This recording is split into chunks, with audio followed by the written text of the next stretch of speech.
नमस्कार, स्वागत है आप सभी का सी न्यूज भारत में और मैं हूं आपके साथ ज्योति श्रीवास्तव। वक्त हो चुका है राजस्थान बुलेटिन का, जिसमें बात होगी भरतपुर की, जहां हथौड़ी गांव में अचानक एक हाई वोल्टेज बिजली लाइन का तार टूटकर ट्रांसफार्मर पर गिर गया, जिससे करंट पूरे इलाके में फैल गया।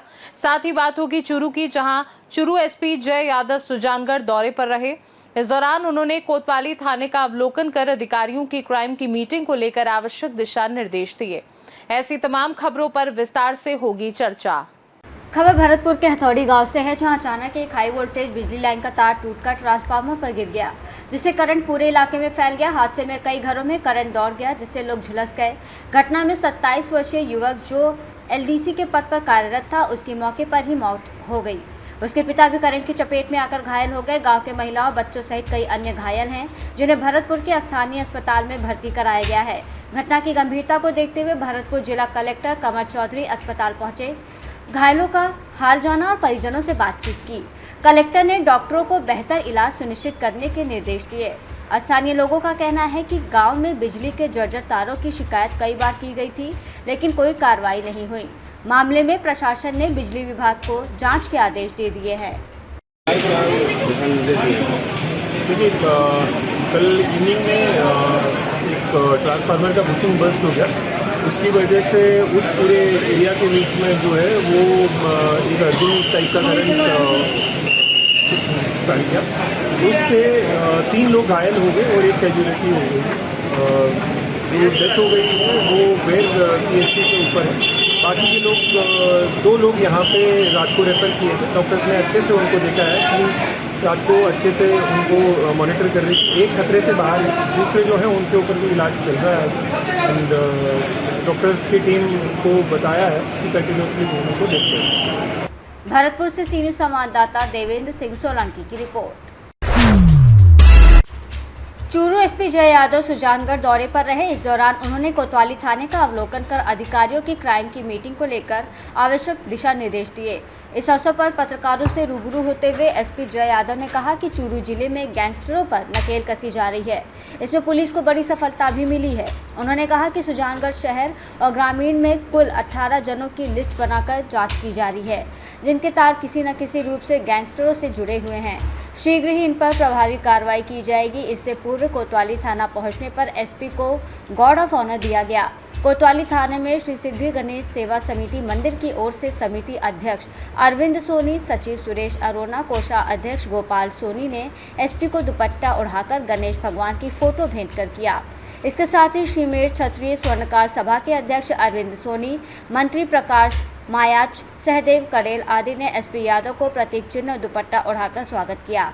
इस दौरान SP Dinesh Kumar, DSP Darjaram Bose, CI Begaram Meena, सदर थाना सीआई पुष्पेंद्र झाझड़िया सहित समस्त थाना स्टाफ मौजूद रहा।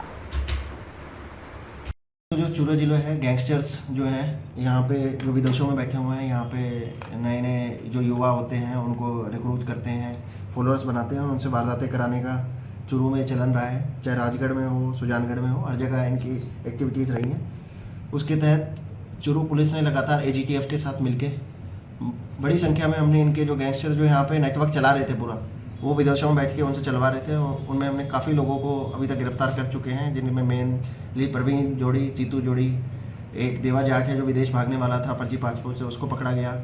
फिर ये महिपाल लदासर है, देवेंद्र नून है। ऐसे करके हमने जो इनका नेटवर्क था वो पूरा चूरू के अंदर जितना चल रहा था गैंगस्टर्स का, वो पूरी तरह से तोड़ दिया गया है। अब इनको बहुत ही भारी हो गया है इनको नए जो है लड़के रिक्रूट करने के लिए। इससे ये चूरू में बहुत बड़ी सफलता मिली।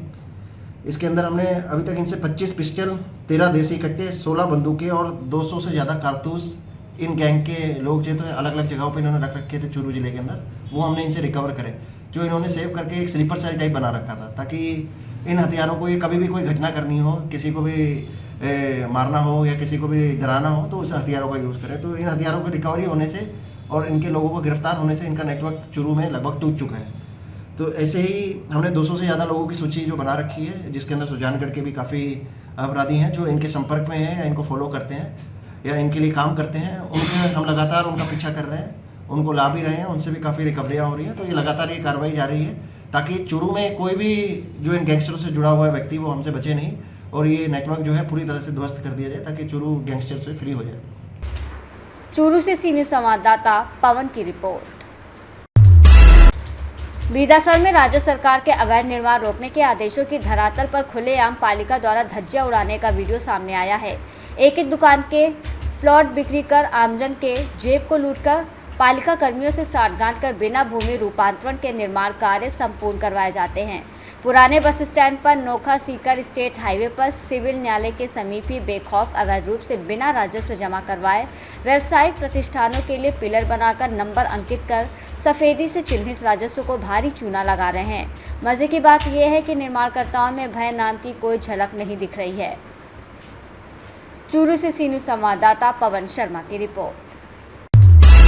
कोटा शहर के अंतपुरा थाना क्षेत्र से इंसानियत को शर्मसार करने वाला वीडियो सामने आया है। 4 दिन पुरानी इस घटना में एक बेटे की हैवानियत कैमरे में कैद हुई है, जहां वो अपनी 65 वर्षीय मां को बेरहमी से लात घूंसों चप्पलों से पीटता नजर आ रहा है।